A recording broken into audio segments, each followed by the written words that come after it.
Olá, meus irmãos. Seja bem-vindo ao estudo Coronavírus e Cristo.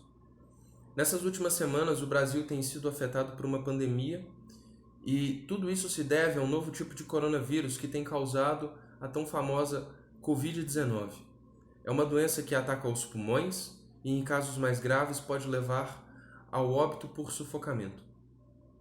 A verdade é que, nesses momentos de crise, nós queremos nos voltar para a Bíblia e entender o que ela fala sobre essa crise e como nós podemos viver e passar por ela.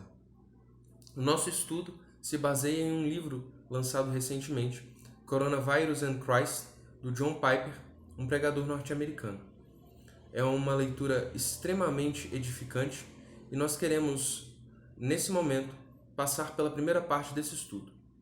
John Piper, o autor desse livro, ele fala de 5 pontos, e são 5 pontos que nós queremos tratar nesse momento.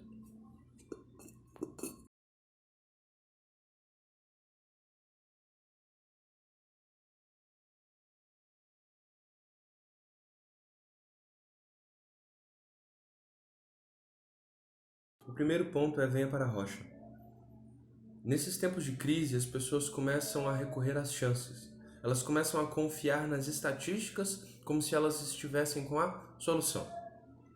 Você pode olhar isso para a própria ilustração que John Piper usa. Ele diz que ele vai a um consultório do médico dele para fazer um exame de rotina e no final do exame o médico olha para ele e fala: "Eu gostaria de fazer uma biópsia em você." O John Piper responde: "Tá, mas quando você gostaria de fazer isso?" E o médico diz: "Se você puder, agora mesmo." John Piper diz que ele vai fazer tempo para o médico fazer essa biópsia, que era para ele ir buscar os equipamentos. E o médico sai. Dali para frente, o que acontece é só uma discussão de chance. Ele e a esposa começam a discutir e ver as chances de, se esperar o resultado sair, a chance é essa, se começar o tratamento agora, a chance é aquela. Chances, chances e chances.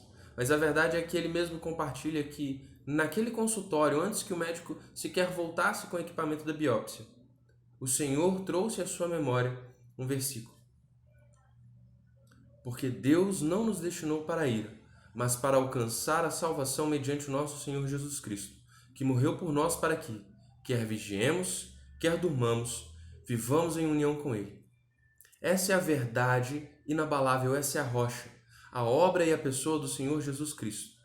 Vigiemos e durmamos é uma expressão eufêmica para dizer que, quer nós vivamos, quer nós morramos, nós somos de Cristo. Isso mesmo. O que Deus disse a John Piper naquele consultório não foi que ele seria curado, não foi que ele seria restaurado por completo, mas que, seja ele restaurado, mesmo que a morte o encontre, ele está unido com Cristo. Essa é a rocha, essa é a firmeza que nós encontramos na Bíblia. Perceba, você não consegue encontrar essa firmeza nas chances. Você consegue dizer isso? Que se você ficar preso em casa, se você tomar todas as precauções, se você usar bastante álcool gel, amanhã você estará saudável e não terá nenhum problema?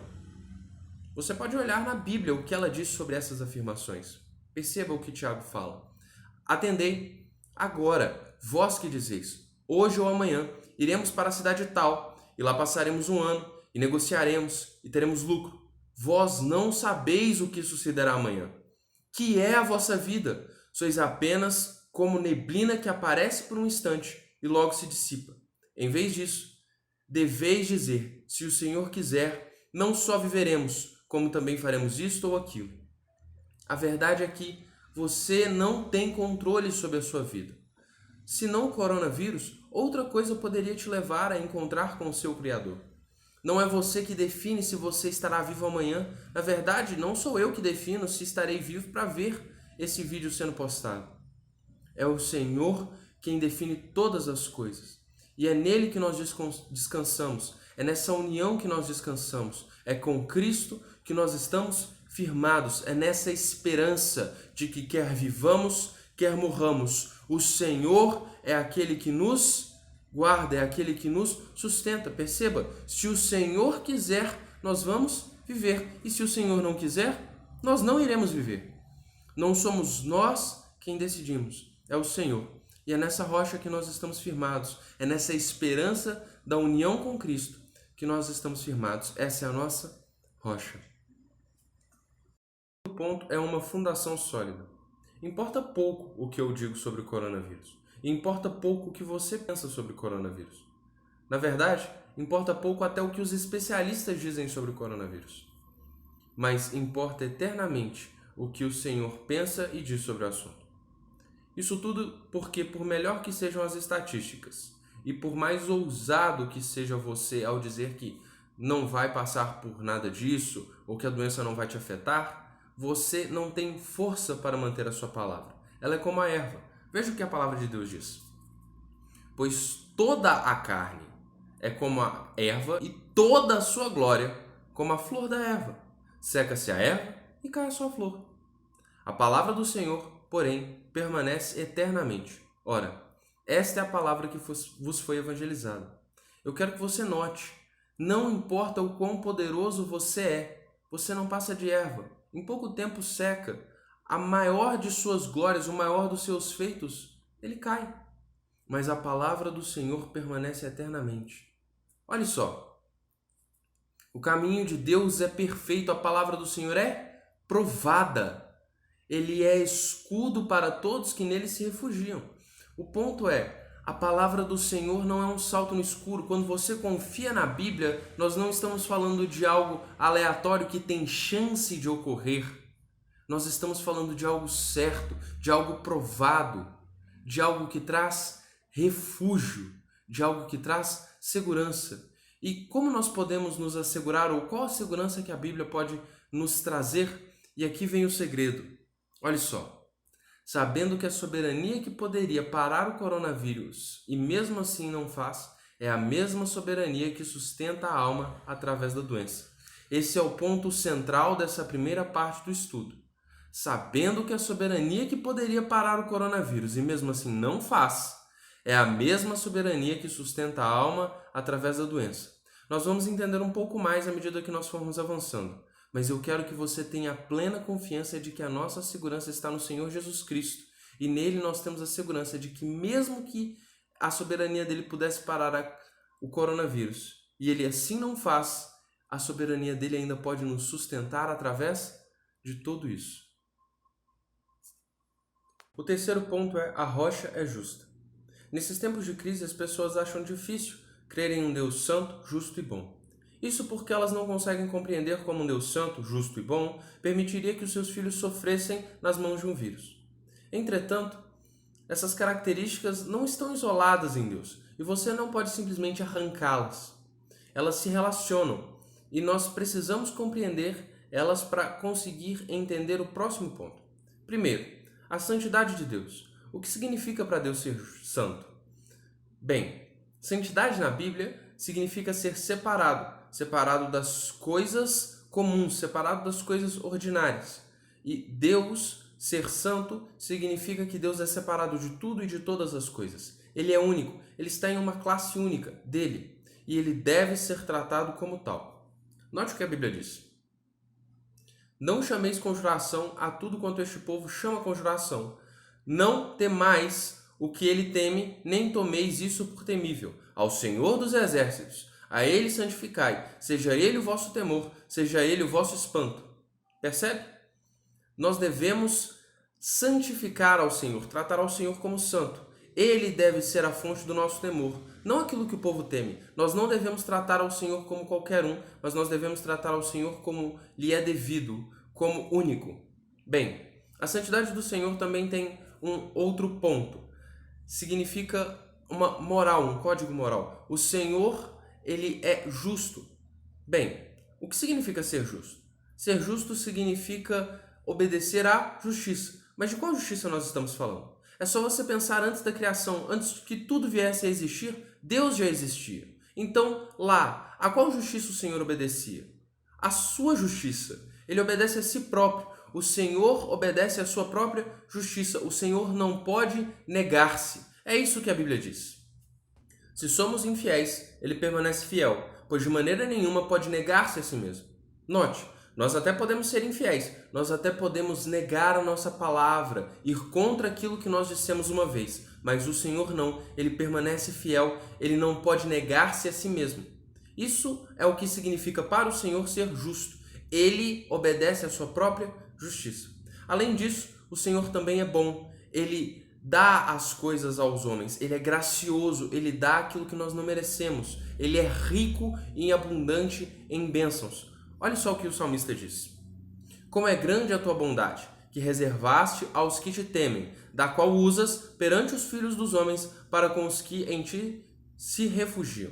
Preste atenção, o Senhor ele é bom para com todos, ele é bom para com os filhos dos homens, entretanto ele é especialmente bom para os que o temem. Note isso, a bondade do Senhor é governada para aqueles que o temem, é governada pela sua santidade e também é governada pela sua justiça. Pense no inferno e nas almas que lá estão sofrendo. Elas não estão experimentando a bondade de Deus. Por quê? Porque elas estão experimentando a justiça de Deus e a justiça de Deus governa a bondade de Deus em como ela vai ser manifesta.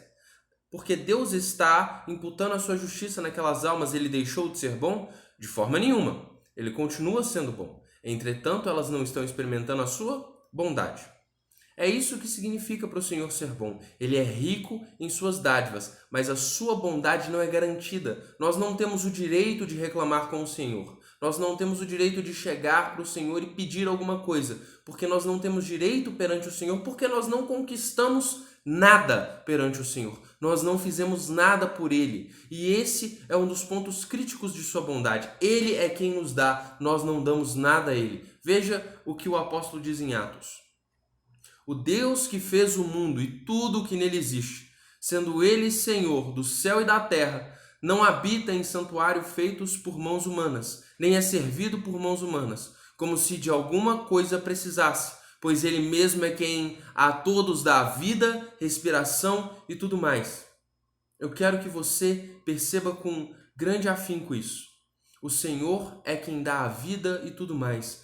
Do Senhor são essas dádivas. Ninguém consegue chegar ao Senhor e reclamar dizendo, porque eu fiz isso para o Senhor, eu quero a minha recompensa. Porque eu te dei isso primeiro, eu quero o meu retorno. Na verdade, tudo que nós fazemos para o Senhor e tudo que nós damos ao Senhor veio dele em um primeiro momento. Ele é quem nos deu primeiro, nós só retribuímos aquilo que ele fez primeiro. Por isso, o homem não tem direito a nada perante o Senhor. Por isso, o homem não tem direito a reclamar perante ao Senhor, porque ele não tem direito perante ao Senhor. Tudo o que ele tem o foi concedido por graça. O Senhor, ele permanece sendo justo, santo e bom, mesmo em meio aos tempos de caos, de crise e de pandemia. E não cabe a nós questionar essas características do Senhor. O quarto ponto é soberano através de tudo.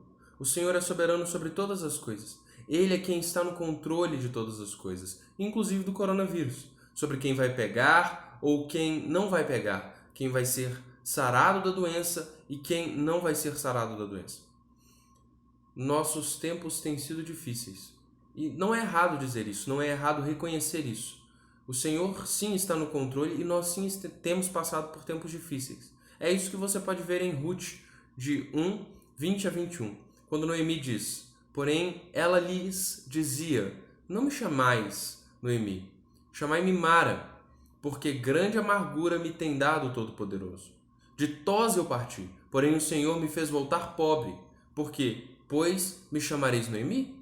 Visto que o Todo-Poderoso se manifestou contra mim e o Todo-Poderoso me tem afligido? Percebe? A Noemi, ela não estava reclamando, ela não estava jogando algum tipo de culpa, ela estava reconhecendo um fato. O Senhor a tinha afligido e o Senhor nos tem afligido com esse vírus. Nós vamos culpar ao Senhor como se ele estivesse de alguma forma errado? Não, ele tem todo o direito de afligir a nós, seres humanos, pecadores e pequenos. Ele é um Deus santo, justo e bom e nós temos sido maus. E ele tem todo o direito de exercer a sua justiça através desse vírus. Entretanto, mesmo quando o Senhor traz uma parte da sua ira, uma parte da sua punição, ele continua sendo bom. Note, pois, ainda que entristeça alguém, usará de compaixão segundo a grandeza das suas misericórdias, porque não aflige nem entristece de bom grado os filhos dos homens. Percebe? Por mais que o Senhor esteja nos afligindo e essas situações estejam nos entristecendo e o Senhor seja soberano sobre elas, o Senhor não faz de bom grado, Ele não faz com um sorriso no rosto, como quem diz, veja só como eles sofrem em minhas mãos. Ele se entristece sim com o sofrimento de seus filhos, ele se entristece sim com o sofrimento até dos ímpios, ele não toma prazer na morte do ímpio.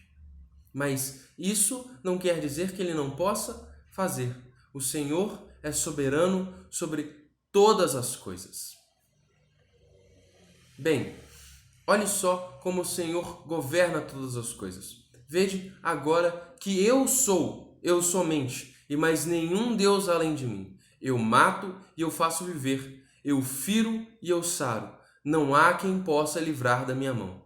O problema que existe de dizer que o Senhor ele não pode se envolver com nenhum tipo de dor ou nenhum tipo de sofrimento é que você está roubando ao Senhor no seu trono. Você está dizendo que o Senhor não pode ser soberano sobre todas essas coisas. E eu quero te dizer, essa é uma péssima notícia. Esse é um péssimo problema. O Senhor é sim soberano até mesmo sobre o seu sofrimento. E isso é uma boa notícia. O quinto e último ponto é a doçura do seu reinado. Como eu havia te dito, saber que o Senhor é soberano sobre todas as coisas, inclusive sobre as suas aflições, inclusive sobre as suas mazelas, é uma notícia excelente. Pense só, o Senhor é soberano sobre as suas dores. Isso pode te trazer uma paz inacreditável. Note, sabendo que a soberania que poderia parar o coronavírus e mesmo assim não faz, é a mesma soberania que sustenta a alma através da doença. Esse é o segredo, você lembra? O Senhor ele é soberano para parar aquilo que te aflige, mas mesmo que ele não pare, ele é soberano para te sustentar. Aquela soberania que poderia te curar ou evitar que algo acontecesse, ela pode também te sustentar no meio da doença. Isso é uma notícia maravilhosa. Se você tenta roubar ao Senhor a sua soberania mediante ao seu sofrimento, a quem você vai recorrer? Quem vai ser o seu socorro? As chances? O destino? Essas coisas não vão te trazer paz, mas você pode descansar que aquele que governa o seu sofrimento é infinitamente sábio. Ele sabe de todas as coisas, o seu conhecimento é sobremodo elevado. Veja só, não, com Deus está a sabedoria e a força, ele tem conselho e entendimento. Jó 12, 13. Ele é quem conhece todas as coisas, ele é infinitamente sábio. Ele pode sim governar a sua vida através das piores calamidades. Na verdade, ele é o melhor para fazer isso. Não há ninguém como ele. E nós podemos descansar em seus motivos e em seu amor. Você pode lembrar do apóstolo Paulo falando que ele deu o seu próprio filho. Você lembra? Essa é a nossa rocha. Nós estamos em Jesus Cristo. Ele morreu em nosso lugar. Ele executou a sua obra. E você pode lembrar de Romanos. Quem nos separará do amor de Cristo? Será a tribulação, ou angústia, ou perseguição, ou fome, ou nudez, ou perigo, ou espada, ou o coronavírus? Como está escrito, por amor de ti, somos entregues à morte o dia todo. Fomos considerados como ovelhas para o matadouro. Em todas essas coisas, porém, somos mais que vencedores por meio daquele que nos amou. Você percebeu? Nós somos entregues à morte o dia todo. Se o Senhor decidir por nos levar, nós iremos. Se o Senhor decidir por nos manter vivo, nós viveremos. Quer morramos, quer vivamos, somos do Senhor. E mesmo que morramos, somos mais do que vencedores naquele que nos amou. Essa é a nossa esperança, esse é o nosso consolo, que o Senhor, aquele que nos ama a ponto de dar o seu Filho, é Ele quem governa todas as coisas. Nele nós podemos descansar. E não é descansar como se as coisas não tivessem motivo. Talvez uma das frases que poderiam serem as nossas é aquela que José disse aos seus irmãos: Vós, na verdade, intentastes o mal contra mim, porém Deus tornou em bem para fazer com como vedes agora, que se conserve muita gente em vida. José foi vendido pelos seus irmãos e foi para o Egito, foi preso e sofreu muitas coisas. Talvez essa palavra tornou seja um pouco confusa. No original, essa palavra intentaste, que é usado para aquilo que os seus irmãos fizeram, é a mesma palavra usada aqui em tornou. A mesma ação que os irmãos fizeram para o mal de José, Deus fez, só que para o bem, para que muitas pessoas fossem salvas. Percebe? Os desígnios do Senhor são bons, os planos do Senhor são bons, mesmo na doença, mesmo na pandemia, mesmo no sofrer, mesmo na aflição, o Senhor é bom, Ele permanece bom, Ele é justo, Ele nos ama e Ele guia o nosso caminho. A nossa rocha é firme e o nosso Senhor cuida de nós. Eu lembro de quando eu fui fazer uma visita com o pastor Nilo a uma família onde um dos membros estava sofrendo com depressão. No final, o Senhor permitiu que o pastor Nilo trouxesse uma palavra àquela pessoa que estava sofrendo de depressão, e é essa palavra que eu gostaria de compartilhar com vocês no meio dessa pandemia. O coronavírus é difícil, mas com Jesus é mais fácil. O segredo do nosso conforto, da nossa vitória, está em Jesus Cristo e em sua obra. Se você ainda não entregou a sua vida ao Senhor Jesus, eu queria te dizer que o coronavírus é realmente difícil, que esses tempos vão ser tempos de aflição, mas com o Senhor Jesus Cristo é muito mais fácil. Por isso, arrependa-se da sua vida de afastamento ou de distância do Senhor Jesus, de não valorizar como santo, de não valorizar como o maior tesouro da sua vida, e entregue a sua vida ao Senhor Jesus. Volte-se para Ele. Ele é a rocha firme que irá guiar os nossos passos nesses dias que vêm-se a seguir. Essa foi a primeira parte do livro do John Piper, o Coronavírus e Cristo. Nós teremos a segunda parte num vídeo a seguir, mas nesse primeiro momento eu gostaria de desejar a todos a bênção do Senhor Jesus Cristo. Que Ele vos abençoe e vos dê conforto nesses dias. Amém.